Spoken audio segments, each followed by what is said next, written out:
Good morning বন্ধুরা, শুনলাম নাকি প্রচন্ড বৃষ্টি হয়েছে আগের দিন রাত্রে, তাই জানলাতে দেখলাম, বাইরে দেখলাম বন্ধুরা সত্যি করে জল জমে গেছে অনেক। তাই দেরি না করে আগে পায়রার কাছে চলে এলাম, দেখলাম এখানে সব ভিজে গেছে, তাই জন্য পায়রাগুলোকে আগে সাইড করে দিলাম যাতে জল না লাগে। আর দেখতে পাচ্ছ বন্ধুরা এখানে আমাদের প্লাস্টার হচ্ছে, আর হতে হতে এই হাল, সবকিছু ভিজে যাচ্ছে বন্ধুরা, তাই জন্য পলিথিন দিয়ে চাপা দিয়ে রাখা হয়েছে বন্ধুরা, দেখতে পাচ্ছ। আর বাঁশ ফাঁস কোথাতে পোতা হয়েছে দেখতে পাচ্ছ বন্ধুরা।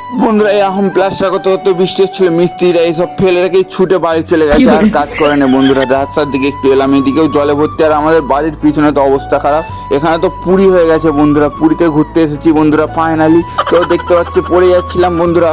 তো বন্ধুরা দেখতে পেলে কি অবস্থা আমাদের গ্রামের, একদিক থেকে বন্ধুরা ভালো লাগছে, আবার একদিক থেকে অনেক খারাপ লাগছে। আমারই যেমন ভালো লাগছে, কিন্তু এই আমাদের যে ঢালাই হচ্ছে, মানে যে প্লাস্টারটা হচ্ছে, ওইটার অনেক ক্ষতি হচ্ছে। প্লাস্টার হওয়ার পর ভালো হয়, মানে বৃষ্টিতে মানে জল ফল দিলে ভালো হয় শুনেছি, কিন্তু মানে কালকেই হয়েছে, আজকে যে বৃষ্টিটা হচ্ছে সব ধুয়ে ধুয়ে হয়তো পড়ে যাচ্ছে, তাই জন্য পলিথিন দিয়ে ঢেকে রাখা হয়েছে, তোমাদেরকে দেখালাম। তো বৃষ্টি কখন থামবে জানি না, যদি আরো জোর আসে আরো ক্ষতি হবে। তো শুনছো ভাই, চ্যানেলে নতুন এলে সাবস্ক্রাইবটা যেন পাই। টাটা বাই বাই, চলো এবার বাড়ি যাই। আমি তো শালা আমাদের বাড়িতেই আছি।